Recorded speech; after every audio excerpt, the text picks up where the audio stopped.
이 로마서 5장 본문의 말씀을 읽어보면 시제에 따라서 큰 교훈을 얻을 수 있습니다. 자, 시제에 따라서라는 말은 우리 영어 문법 배울 때 시제에 대해서 배우죠. 과거가 있고 현재가 있고 미래가 있다. 그래서 동사를 사용할 때 과거, 현재, 미래를 잘 구별해서 써야 된다라고 이렇게 시제에 대한 배움을 갖게 되는데, 이 로마서 5장의 복음의 내용을 설명하는 것에도 시제가 있습니다. 과거가 있고 현재가 있고 미래가 있습니다. 시제에 따라서 구별하면 이 말씀이 더 마음에 쉽게 이해가 됩니다. 먼저 과거, 이루어진 사건을 보면 예수 그리스도께서 경건치 않은 자를 위하여 죽으셨습니다. 그래서 이미 이루어진 과거와 관련해서 5장 1절 우리가 의롭다 하심을 얻었습니다. 이게 이루어진 사실입니다.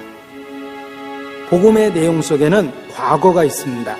이미 이루어진 속죄, 완성된 속죄가 있습니다. 우리에 대한 무죄 선언을 이미 하신 것입니다. 그래서 부활하신 예수께서 제자들에게 처음으로 나타나셨을 때 첫 번째 한 말이 무엇입니까? 객관식으로 여쭤보겠습니다. 1. Hello everyone. 2. 밥 먹었냐? 3. 너희에게 평강이 있을지어다. 몇 번입니까?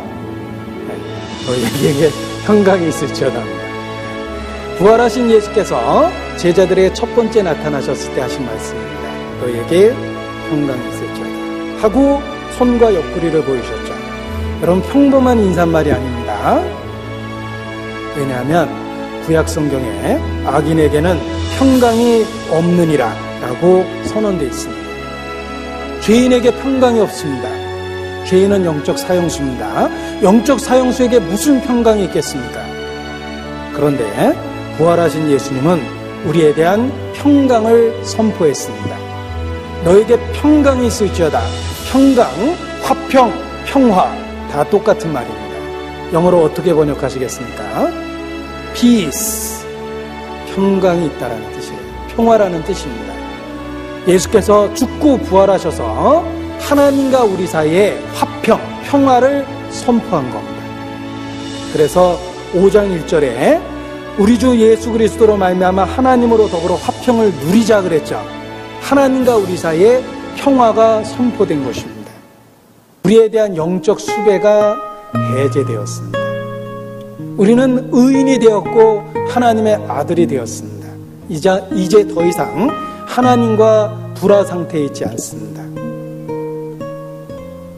그것이 우리에게 이루어진 과거, 성취된 구원입니다. 우리는 하나님과 화목하고 의롭담을 받았고 하나님과 평화한 상태에 있게 된 것입니다. 찬송의 가사에 내 맘속에 있는 참된 이 평화는 누구도 앗아갈 수 없네. 주는 내 마음에 구주 되시었네. 오 주 없이 살 수 없네. 내 마음속에 있는 참된 이 평화는, 이렇게 찬양을 하는데 정말 마음에 공감하면서 부를 수 있습니다. 하나님과 우리 사이에 평화가 이루어졌기 때문에 그렇습니다. 예수 그리스도께서 이루셨습니다. 하나님과의 화평을 이루셨습니다. 화목된 자죠. 의롭담을 받은 자입니다. 하나님과 우리 사이에 평화가 이루어졌습니다. 내가 육신을 갖고 이 땅에서 피곤하고 힘들고 고통스럽죠? 그러나 살만합니다. 왜? 우리가 있는 이 위치가 지성소거든요. 주님과의 친밀함을 누리고 있고 내가 받는 고통은 주님이 주시는 친밀함을 누릴 기회를 만들어줍니다. 그 권리를 마음껏 누리셔야 돼요. 예수 그리스도로 말미암아 우리가 그와 같은 친밀함을 누리고 살 수 있게 만들어준 겁니다. 우리가 은혜로 서 있는 이 은혜의 들어가름을 입었습니다. 우리를 은혜로 다루십니다. 법으로 다루시는 게 아니에요. 은혜로 다루십니다. 그래서 때마다 일마다 우리가 얼마든지 주의 도움을 구할 수 있는 겁니다. 고아처럼 신앙생활하는 건 불신입니다. 죄입니다. 부모의 사랑을 받고 있는 아이가 고아처럼 쓸쓸해하고 외로워하고 우울해하면 부모를 슬프게 합니다. 부모에 대한 모독이에요. 여러분, 그 자녀에게 뭐라고 얘기하고 싶습니까? 네가 아비가 없냐 어미가 없냐 왜 우냐 그러죠. 마찬가지예요. 우린 고아가 아닙니다. 고아처럼 신앙생활하는 거 불신이라고 그랬습니다. 죄라고 그랬어요. 고아가 아닙니다. 왜 우울해하고 왜 슬퍼하고 왜 절망합니까? 고아가 아닙니다. 때마다 일마다 도움을 구하면 됩니다. 우리가 가장 친밀한 곳 지성소에 서 있기 때문입니다. 그 권리를 마음껏 누리셔야 돼요. 그리고 이러한 놀라운 권리는 우리의 환난조차도 능히 견딜 수 있는 마음을 줍니다. 그래서 3절에 우리가 환난 중에도 즐거워한다 그랬죠. 환난 자체가 즐거운 게 아닌다. 환난 때문에 받게 되는 주의 은혜, 주님의 친밀함을 느낄 수 있는 기회가 있기 때문에 그래서 기뻐하는 거예요. 우리가 누리고 있는 이 특권은 환난 자체도 기쁘게 할 만큼 놀라운 특권 속에 있는 거라는 거 아셔야 됩니다. 그리고 우리의 구원과 관련해서 미래가 또 있습니다. 이 미래는 5장 2절에 보면 하나님의 영광을 바라고 즐거워한다 그랬죠. 하나님의 영광을 바라고 즐거워하는 것. 우리에게 약속하신 준비된 다가올 세계가 있습니다. 그 하나님이 예비하신 영광을 바라보면 우리가 그 미래를 보고 또한 기뻐할 수 있습니다. 지금은 환난 중에 있다 하더라도 그 예비된 영광을 보면 말할 수 없는 기쁨을 느낍니다.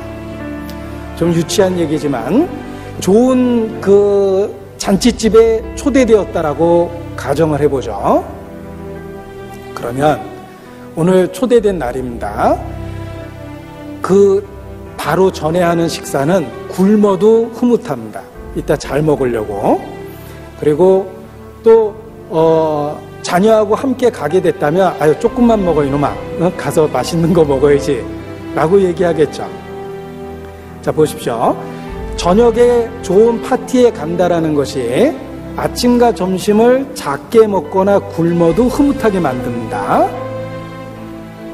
또 내년에 큰 좋은 아파트에 입주한다는 사실이 현재 살림을 줄여서 단칸방에 살고 있어도 여유 있게 만듭니다. 하물며 하나님이 예비한 영원한 세계의 영광을 우리가 미래 바라보고 있는데 육신 7, 80년 견딜만 합니다. 내가 살아서 어떤 일을 경험하든 인생 견딜만 합니다. 왜? 영원한 예비된 영광스러운 것을 보니까 현재가 견딜만 한 거예요. 그래서 약속을 바라고 즐거워할 수 있고 장차올 영광을 바라고 기뻐할 수 있는 것입니다. 이것이 크리스찬이에요. 복음이 우리에게 허락한 겁니다. 복음에는 시제가 있다고 그랬죠? 과거, 이루신 사실이 있고 현재, 우리가 그로 인해서 누릴 수 있는 축복이 있고 미래, 약속된 미래가 있습니다. 그래서 그리스도인 말할 수 없는 축복을 받은 것입니다.